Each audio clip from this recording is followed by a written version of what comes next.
سلام دعني هبلنا خبرات تخطاتلتنا زبويتنا ميديا أيوم بويتنا ميديا تأمانا أوانا ونزخون حبريتان خبرات تخطاتلتا بمقرابة أفزلا ميديا أيام نشانلنا سبسكرايب شير لايكن بمقبار كتتوابعنا بخبرنا عدم نايز على تكوس زينا كم زسعب قريبا لهم حبرا وسانا سراويت تقراين حوحاتن زملكت نخوينات تدالو كبل فيدرال مفلاتهم أب مغالا زلوات رنزت حسب شرحن لعلواي مرحي حوحات عارفهم كبرات تخطاتلتنا نايزي أمنا يكالوتن زرزر زينا خناس معكم هنا نمكتتالكم دقيمنا بخبرنا عدم نشانلنا سبسكرايب شير لايك نايترسعو حجنا بزرزرام ننوح اوانا بومبور كوميشن قوزر ودب حزباويان حرنة تግራይ ወይ ድማ حوحات ኮይናም ዘገልገለም ተጋዳላይ ተኽለ ብርሃን አርአይ ብዝሓደረ ሕማም ሕክምና ክከታተል ድሕረ ምጽናሕሎም 10 ሚያዝያ 2018 ዓመተ ምህረት አጋምሽ ካብ ዝዓለም ብሞት ተፈልዮም ተጋዳላይ ተኽለ ብርሃን አርአይ ኣብ ሆስፒታል ሻሎም ኣብ ጽንዕ መጽንሒ ሕሙማን ICU ኮይኑ ሕክምናዊ ሓገዝ ክግበረሉ ዝጸንሐ እንትኾን ቀደም ክብል ዓሪፎ ተባሂሉ ብዝተፈላለዩ ኣካላት ዝተወሃበ ሓበሬታ ጌጋ ምዃኑ ስድራን መሳርሕቶምን ክገልጹ ጸኒሖም እዮም። ይኹን እምበር ሚድያና ሕጂ ዝረኸብናዮ ናይ መወዳእታ ሓበሬታ ከም ዘረጋገጾ ተጋዳላይ ተኽለ ብርሃን 10 ሚያዝያ 2018 ዓ.ም ከባቢ ሰዓት 11 ፈረቓን ህይወቱ ከም ዝሓለፈ ተፈሊጡ ኣሎ። ተጋዳላይ ተኽለ ብርሃን አርአያን ነዊሕ ዓመታት ኣብ ውድባዊ ስራሕን ኣብቲ ዝተወሃቦም ናይ ቁፅፅር ሓላፍነት ብተኣማንነትን ብንቕሓትን ከም ዘገልገለ ብፀቱ ይምስክሩ። ሚድያና ብዕረፍቲ ተጋዳላይ ተኽለ ብርሃን አርአያ ዝተሰምዖ ሓዘን እናገለጽና ንመላእ ስድራን ብፀቱን መሓዝቱን ጽንዓት ንምነ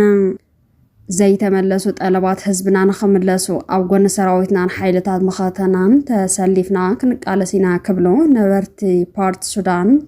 ተጋሩ ገሊጻም እቶም ነበርቲ ፓርቲ ሱዳን ተጋሩ ምስ ህዝቢ ሱዳንን ኤርትራን ዝተጀመረ ርክብ ህዝብን ህዝቢ እውን ተጠናኺሩ ንኽቕጽል ካብኦም ዝድለ ኩሉ ከም ዝገብሩ ዘረጋገጹ እንትኾኑ ኣብቲ መድረኽ ዝተረኸቡ ሱዳናውያንን ኤርትራውያንን እውን ምስ ህዝቢ ትግራይ ዘለዎም ዝምድና እንዳሓየለ ከም ዝኸይድ ኣረጋጊጾም ኣብቲ መድረኽ ዝተረኸበ ሃርበኛ ስነ ጥበበኛ ብርሃን ሃይለ ነቲ መድረኽ ፍሉይ ድምቀት ዝሃቦ እንትኸውን ብኤርትራውያን ነበርቲ ፓርቲ ሱዳን እውን ሽልማት ተበርኪትሎም ስነ ጥበባዊ ብርሃን ሃይለ ኣብ ሃገር ሱዳን ከተማ ፓርቲ ሱዳን ድሙቕ ምርኢት ሙዚቃ ኣሳሊጦም ተጋሩ ሱዳናውያንን ኤርትራውያንን ዝተረኸበሉ መድረኽ ስጡም ምሕዝነት ዝተረኣየሉ እውን እዮም። ኤርትራውያን ነበርቲ ፓርቲ ሱዳን ንስነ ጥበባዊ ብርሃን ሃይለ ውህብቶ ኣበርኪቶም ኣብቲ መድረኽ ሰበስልጣን ትግራይ ኤርትራን ሱዳንን ተረኺቦም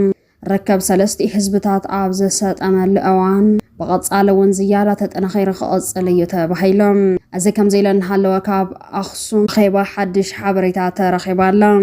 ሕወሓት ነባር መንግስቲ ክምለስ ወሲኖም ሕወሓት ኣፈላላያት ኣጽቢባ ትግራይ ንምስጋር ክሰርሕ እየ ኢሉ ከም ዝወሰነ ተገሊጹም ላዕላውነት ኣዘዝቲ ሰራዊት ትግራይ እውን ኣብ ተመሳሳሊ ኣጀንዳ ተመሳሳሊ ቀዋም ሒዞም ከም ዘለዎ ምንጭታት ኣረጋጊጾም ኣለዉ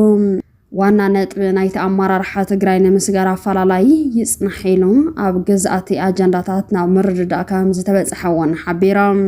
እቲ ኣኼባ ሕጂ እውን ምስ ኣመራርሓ ሰራዊት ይቕጽል ከም ዘሎ ተፈሊጡ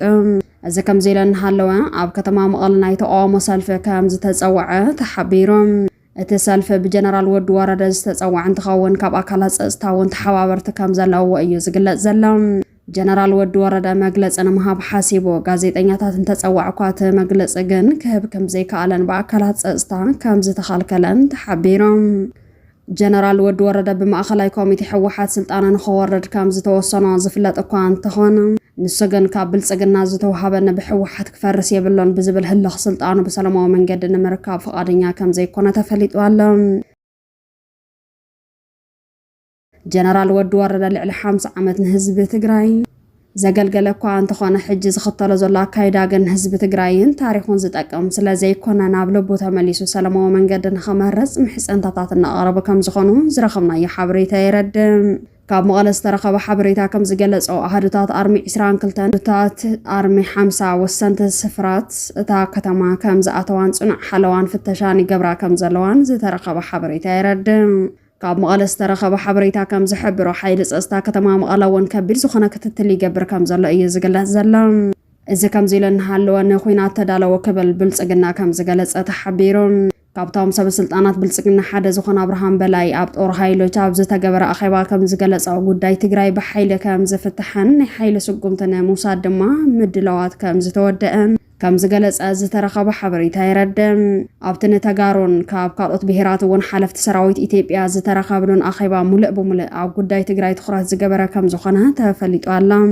ብልጽግና ትግራይ እንተተዳኺማ ፋኖ ይኹን ሰራዊት ኦሮሞ ነጻነት ግንባር ዘካይድዎ ዘለው ጦርነት ኣብ ሓፂር ግዜ ክውድኦ ከም ዝኽእልን ሕወሓት እንተተሸኒፈ እዞም ሓይልታት ተስፋ ከም ዝቆርጹን ሰላማዊ መንገዲ ከም ዝመርጹን ከም ዝኣመን ካብ ሰበስልጣናት ብልጽግና ዝተረኸበ ሓበሬታ የረድም። ብልጽግና ሕገ መንግስቲ ንምቕያር ምድላዋት ይውድእ ከም ዘሎ ተገሊጾም ኣጀንዳ ግዝኣት ሸዋ ትግራይ ንምፍራስ ዝኸድዎ ርሕቐት ሕገ መንግስቲ ብምቕያር መሰል ብሄራት ንምስራዝ መሬት ንምሻጥን ንምልውዋጥን ብሓደ ፕሬዚዳንት ትምራሕ ኢትዮጵያ ንምፍጣር ተዳልዮም ወዲኦም እዮም። እዚ መስ ኣጉዳን ኣተሓሒዝና እንትንሪኦም ብልጽግና ፖለቲካ ትግራይ ካብ ቀውሲ ከይወፅእ ዝሰርሕ ዘሎ ትግራይ ድምፂ ብድምፂ ናይ ምስዓር መሰል ክልላት ብምጥቃም ከመፅእ ዝኽእል ተቃውሞ ብጋንኦ ንምምካን እዮም። ስለዚ ትግራይ ካብ ጾታ ወፃኢ ትግበር ዘላ እዚ ከም ዘይተቐበል ብምትንባህ እዮም።